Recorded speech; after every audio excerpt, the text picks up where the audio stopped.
Welcome to V3 news. లక్ష్యం సమాజహితం. నేను మహేష్. ముందుగా వార్తలోని ముఖ్యాంశాలు.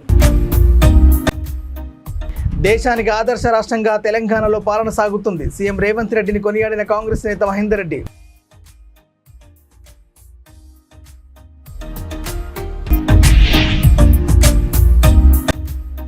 గత ప్రభుత్వంలో సీఎంఆర్ఎఫ్ నిధులు గరిష్టంగా ఇచ్చేవారు. ప్రభుత్వం పేదల ఆరోగ్యం పట్ల శ్రద్ధ పెట్టాలని ఒంటేరు ప్రతాప్ రెడ్డి.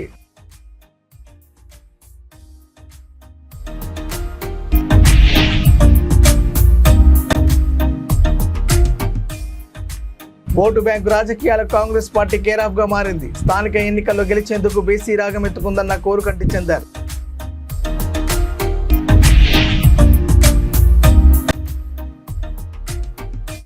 కొమరం భీం ఆసిఫాబాద్ జిల్లాలో కాంగ్రెస్ పార్టీ వర్గపోరు. ఫ్లెక్సీలో ఫోటో లేకపోవడంతో సంస్థాగత నిర్మాణ సమావేశంలో రసాభాస.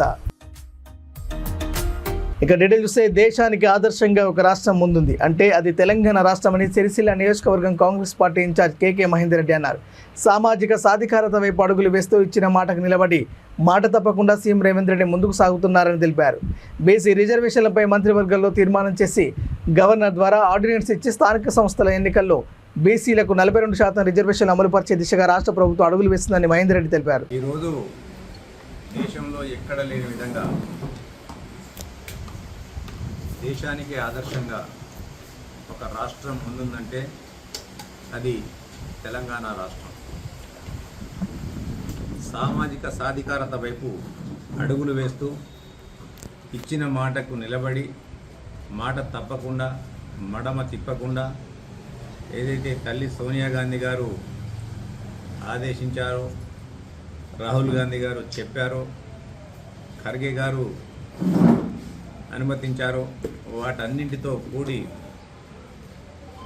ఈ రాష్ట్రంలో బీసీల యొక్క ఆత్మ గౌరవాన్ని నిలబెట్టాలని, వారు సామాజిక సాధికారిత సాధించాలని చెప్పి ఎలక్షన్ల మూమెంట్లో ఏదైతే హామీ ఇవ్వడం జరిగిందో ఆ హామీని నిలబెట్టుకునే దశగా ఇవాళ ఈ రాష్ట్రంలో గౌరవ ముఖ్యమంత్రి యనమల రేవంత్ రెడ్డి గారి ఆధ్వర్యంలో ప్రజాపాలనను కొనసాగిస్తూ ఇవాళ ఈ రాష్ట్రంలో కులగణన చేపట్టడం జరిగింది.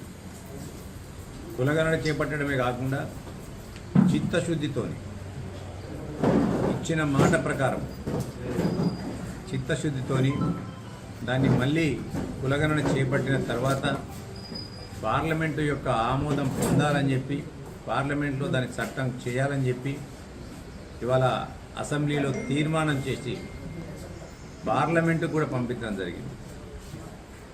ఈ దేశంలో నరేంద్ర మోడీ గారు అనేక సందర్భాల్లో మేము బీసీలకు మా ద్వారానే న్యాయం జరుగుతుంది, ఈ దేశంలో బీసీలను సంరక్షించేది కేవలం బీజేపీ ప్రభుత్వమే, మోడీ గారే అని చాలా సందర్భాల్లో చెప్పడం జరిగింది. ఇక్కడ ఆ రోజుల్లో ఈ రాష్ట్ర బీజేపీ అధ్యక్షునిగా ఉన్న బండి సంజయ్ గారు ఈరోజు కేంద్రంలో మంత్రిగా ఉన్నారు. ఏదైతే రాష్ట్ర ప్రభుత్వం కులగణన చేపట్టి అసెంబ్లీ తీర్మానం చేసి పార్లమెంటుకు పంపిందో దాన్ని ఇంప్లిమెంట్ చేసే దిశగా ఒక్కసారి కూడా అడిగిన పాపాన పోలేదు.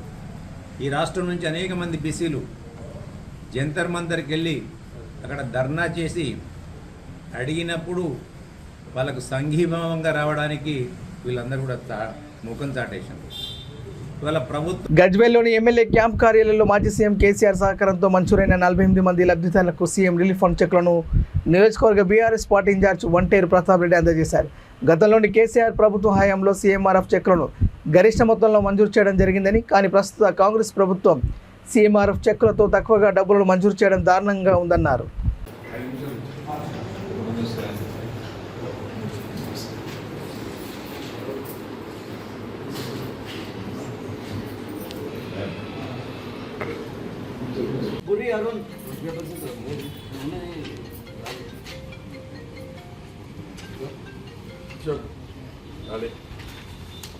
బబ్బూరు శివరాములు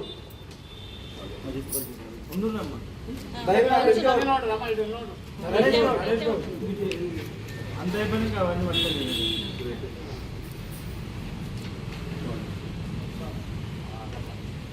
కాసాని సంగీత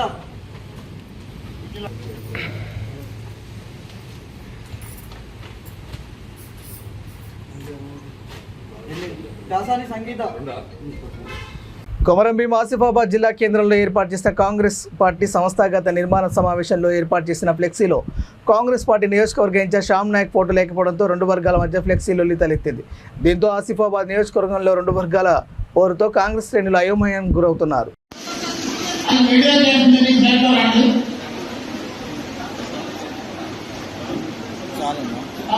ఉన్న కార్యవర్గం అందరినీ పొత్తులు పార్టీలు పెట్టిండు. మరి శ్యామ్ నాయక్ వద్దని కూడా చెప్పండి, ఆయన పార్టీకి పక్కన పెట్టద్దు కదా, ఇక్కడ వ్యతిరేకత చూపించడం కరెక్ట్ కాదు కదా. కాబట్టి మరి ఇటువంటి జరగకుండా పార్టీ గ్రామాలలో కార్యకర్తలు కలిసిమెలిసి ఉండే విధంగా చర్యలు తీసుకోండి. ఇక అంతకన్నా నేను వేరే రకంగా చెప్పాల్సిన అవసరం ఏం లేదు. దయచేసి ఇది తప్పు అనిపిస్తుంది కొందరికి, ఎందుకంటే డైరెక్ట్ గా సభా వేదికలో నేను ధైర్యంగా మాట్లాడుతున్నా. మీ మనోభావాలు ఏమైనా దెబ్బతినచ్చు మీకు ఎవరికన్నా, కానీ అన్ని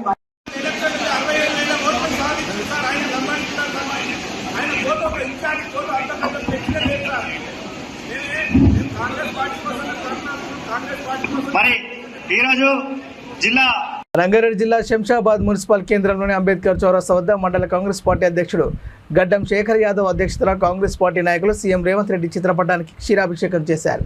ప్రభుత్వం బీసీలకు 42% రిజర్వేషన్ ప్రకటించడం పట్ల వారు హర్షం వ్యక్తం చేశారు. బీసీలకు 42% రిజర్వేషన్ చేయడం చరిత్రలో ఒక ముఖ్య అధ్యాయంగానే మిగిలిపోతుందని తెలిపారు.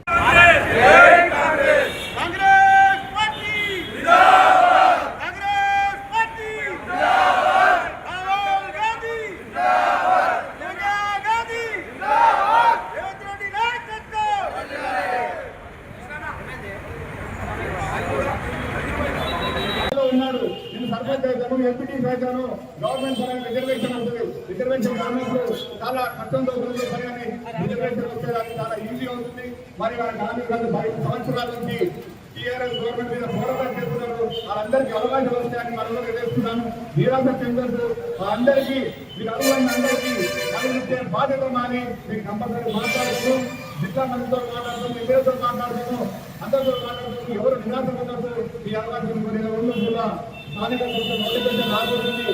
కాబట్టి చాలా తక్కువ టైం ఉన్నాయి. మనకు ఆగస్టు మొదటి వారంలో నోటిఫికేషన్ వస్తుంది, చివరి వారంలో ఎలక్షన్లు అవుతాయి. కాబట్టి అందరూ మనం రెడీగా ఉండాలి. ఇప్పటికే మీ ఇళ్లలో మీరు పని స్టార్ట్ చేసుకోవాల్సిన కోరుతున్నాము. మరి ఇప్పుడు రాష్ట్ర అసిస్టెంట్ డిపార్ట్మెంట్ జనరల్ నరేందర్ గారు కాకుండా ముందు ఏదైతే ఎస్సీ వర్గీకరణ కూడా ఆమోదించిండో అదే విధంగా అది కూడా ఘనంగా విజయం సాధించి ఎస్సీలకు ఎస్సీ ఉపకులాలకు న్యాయం చేసిన పార్టీ కాంగ్రెస్ పార్టీ. అదేవిధంగా బడుగు బలహీన వర్గాలు మన బీసీలు కూడా వెనుకబడిన తరగతులందరికీ కూడా మనము ముఖ్య ప్రాధాన్యం ఇవ్వాలని చెప్పేసి ప్రతి ఒక్కరికి మొన్ననే 22% రిజర్వేషన్ అనేది రాజ్యాంగపరంగా అమలు జరగాలి. జరిగిన రోజు ఏదైతే బోనాల పండుగ కానీ, ఏదైతే దసరా పండుగ కానీ, ఏదైతే దీపావళి పండుగ లాగా ఎన్ని హిందూ సంప్రదాయం ప్రకారం కానీ అన్ని మతాల ప్రకారంగా అన్ని సంప్రదాయాల ప్రకారం ఎన్నైతే పండుగలు ఉంటాయో ఇది అమలైన రోజు 42% బీసీ పండుగలు ఉంటారని చెప్పి ఈ సభాముఖంగా తెలియజేస్తున్నాం.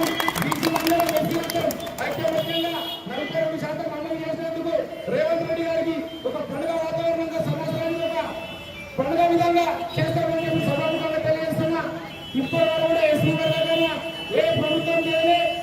మన తెలంగాణ ముఖ్యమంత్రి రేవంత్ రెడ్డి చేసిండు 42% బీసీ రిజర్వేషన్ చేసినాం, 4% మైనార్టీలకు రిజర్వేషన్ చేసిన తర్వాత కూడా కాంగ్రెస్ పార్టీ అని చెప్పి ఈ సభాముఖంగా తెలియజేస్తున్నా. ఈ రోజు చరిత్రకమైన నిర్ణయం. ఎన్నో సంవత్సరాల నుండి బీసీలో కానీ ఎస్సీలో కానీ మంచి అవకాశాలు ఎస్సీ బీసీ వర్గీకరణ అయితే బీసీ 42% ద్వారా ఎస్సీ బీసీలు ఎస్టీ నాయకులు కానీ అందరూ కూడా కేంద్రంలో ప్రణయ వర్గాలకు చట్టసభలో అడుగుపెట్టే అవకాశం వచ్చింది. ఇంటి స్థాయి వార్డు మెంబర్ నుంచి సర్పంచ్ నుంచి ఎంపీ నుంచి జిల్లా పరిషత్ నుంచి ఎంపీ నుంచి ఎమ్మెల్యే దాకా ఎంపీ దాకా రాజ్యసభ దాకా కూడా మన బీసీ నాయకులు ఎస్సీ ఎస్టీ బీసీ నాయకులు ఎదగాలని చెప్పి మనస్ఫూర్తిగా తెలియజేస్తున్నాం. అందరం కలిసికట్టుగా పెద్దపల్లి జిల్లా రామగుండం పారిశ్రామిక ప్రాంతంలోని పలు ప్రైవేట్ ఆసుపత్రుల నిర్వహణ పనితీరును జిల్లా వైద్య ఆరోగ్య శాఖ అధికారి ప్రసన్న కుమారి పరిశీలించారు. స్థానిక ఆసుపత్రుల్లో వైద్యం పొందిన బాధితుల రికార్డులు నమోదులను ఆమె పరిశీలించారు. పూర్తి వివరాలతో నివేదిక తయారు చేసి ఉన్నతాధికారులను పంపించనున్నట్లు ప్రసన్న కుమారి తెలిపారు.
ఎవరెవరు ట్రీట్మెంట్ తీసుకున్నారు ఏంటనేది చూడమని పంపించారు. అందుకని వచ్చినా ఎంక్వైరీ చేయడానికి.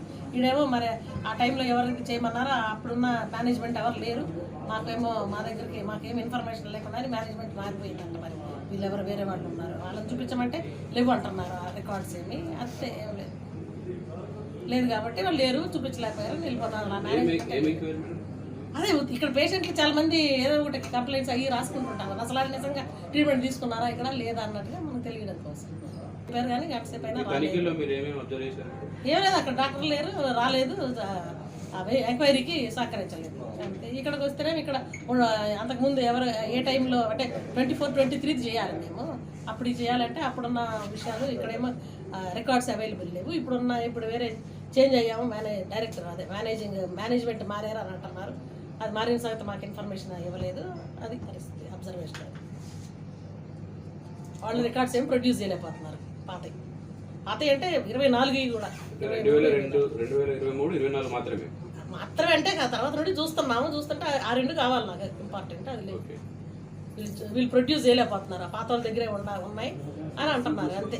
ఏం లేదు, ఎవరైతే చేయమన్నారో ఎంక్వైరీ వాళ్ళకి ఇన్ఫార్మ్ చేస్తాం అంతే. సీఎం ఆఫీస్ నుండి ఎంక్వైరీ చేయమన్నారు, వచ్చాము, రండి చూస్తామని. మనిషి ఉండాలి కదా, ఉన్న డాక్టర్ అయితే ఉండాలి కదా. డైరెక్టరు డాక్టరు అందరూ డాక్టర్ గారే పిలిపిస్తే ఆయన ఫోన్ చేసి రిసెప్షనిస్ట్ ఫోన్ చేస్తారు, వస్తుంది డిఎంహెచ్ఓ వచ్చారని చెప్పారు, వస్తున్నాను అన్నారు. మళ్ళీ 2 సార్లు 3 సార్లు చేసినా కూడా వస్తున్నా అంటున్నారు. గంట సేపు అయిపోయినా కూడా మధ్యలో అరగంటకి పవరే తీసి పడేసారు మొత్తానికి. అక్కడే అంతసేపు చెమటలు పట్టుకొని కూర్చుంటే కూడా ఆడ మరి జనరల్ సర్జికల్ హాస్పిటల్ మరి దానిలో పవర్ బ్యాకప్ లేకుండా ఎట్లా హాస్పిటల్ మరి. రాజన్న సిరిసిల్ల జిల్లా సిరిసిల్ల పట్టణం స్థానిక అశోకనగర్లోని వివేకానంద విద్యానికేతన్ హై స్కూల్లో పోచమతల్లి బోనాలు మహోత్సవం వేడుకలు నిర్వహించారు. విద్యార్థులు పోతరాజులు, పులి వేషధారణలు, బోనాలు, రంగమెత్తు పూజారులు, శివసత్తులు, అమ్మవార్ల అవతారాలతో పట్టణంలో ర్యాలీగా ప్రదర్శనిచ్చారు. ఈ కార్యక్రమంలో విద్యార్థులు, ప్రిన్సిపాల్, ఉపాధ్యాయులు తదితరులు పాల్గొన్నారు.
పోచమ్మ బోనాలను వివేకానంద విద్యానికేతన్ పాఠశాల నుండి విద్యార్థులతోని బోనాలు, పోతరాజులు, వివిధ వేషధారణలతో బయలుదేరుతూ పూర్వ విధుల గుండా ర్యాలీ చేయడం జరిగింది. ఈ ఆషాఢ మాసంలో అమ్మవారు కటాక్షంగా అందరినీ క్షేమంగా చూడాలని కోరుకుంటూ ఈ పోచమ్మ బోనాలను చేయడం జరిగింది. బులెటిన్ ముగించే ముందు హెడ్లైన్స్ మరోసారి. దేశానికి ఆదర్శ రాష్ట్రంగా తెలంగాణలో పాలన సాగుతుంది. సీఎం రేవంత్ రెడ్డిని కొనియాడిన కాంగ్రెస్ నేత మహేందర్ రెడ్డి.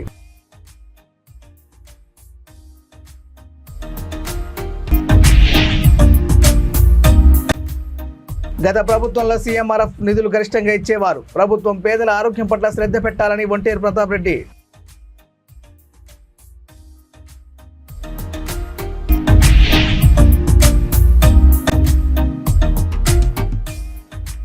ఓటు బ్యాంకు రాజకీయాలకు కాంగ్రెస్ పార్టీ కేరాఫ్ గా మారింది. స్థానిక ఎన్నికల్లో గెలిచేందుకు బీసీ రాగం ఎత్తుకుందన్న కోరుకంటి చెందారు.